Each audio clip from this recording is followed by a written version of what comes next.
इस क्वेश्चन में हमें 3 पॉइंट गिवन है, तो इसको ए ले लेते हैं, इसको बी और इसको सी। अब लिखा है कि लाइन सेगमेंट ए बी को डिवाइड करता है पॉइंट सी। तो एक लाइन सेगमेंट ए बी बना लेते हैं, तो ये हो गया पॉइंट सी। अब हमें फाइंड करना है रेशियो जिसमें पॉइंट सी ए बी को डिवाइड कर रहा है। तो जब हमें रेशियो फाइंड करना होता है तो हम रेशियो को ले लेते हैं k:1। अब देखो रेशियो हमने ले लिया k:1 और हमें ये 3 पॉइंट्स पता है। तो सेक्शन फॉर्मूला से अगर हम ये x कोऑर्डिनेट या y कोऑर्डिनेट कोई भी एक फाइंड कर ले तो हमें k की वैल्यू मिल जाएगी।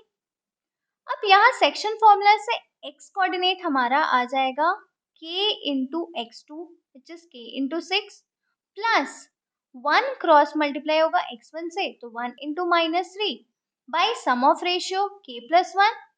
अब x हमें गिवन है -1 तो ये होगा -1 is equal to k into 6 plus 1 into -3 by k+1।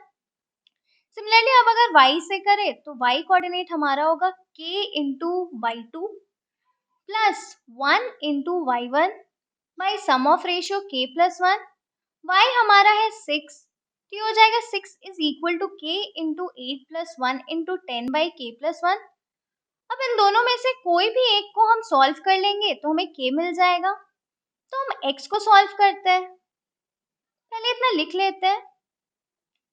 अब सेक्शन फॉर्मूला से x आ जाएगा ये, यहाँ वैल्यू पुट करेंगे तो हमें ये मिल गया। अब इसको सॉल्व करेंगे तो यहाँ हमारा k आ गया -2 बाई -7, माइनस माइनस कैंसिल तो k आ गया 2 बाई 7। अब रेशियो हमने लिया था k:1 तो ये हो गया 2 बाई 7:1।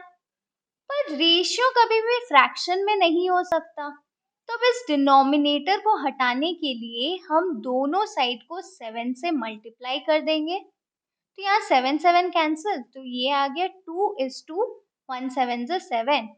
तो रेशियो हमारा आ जाएगा 2:7। Therefore, ratio is 2:7।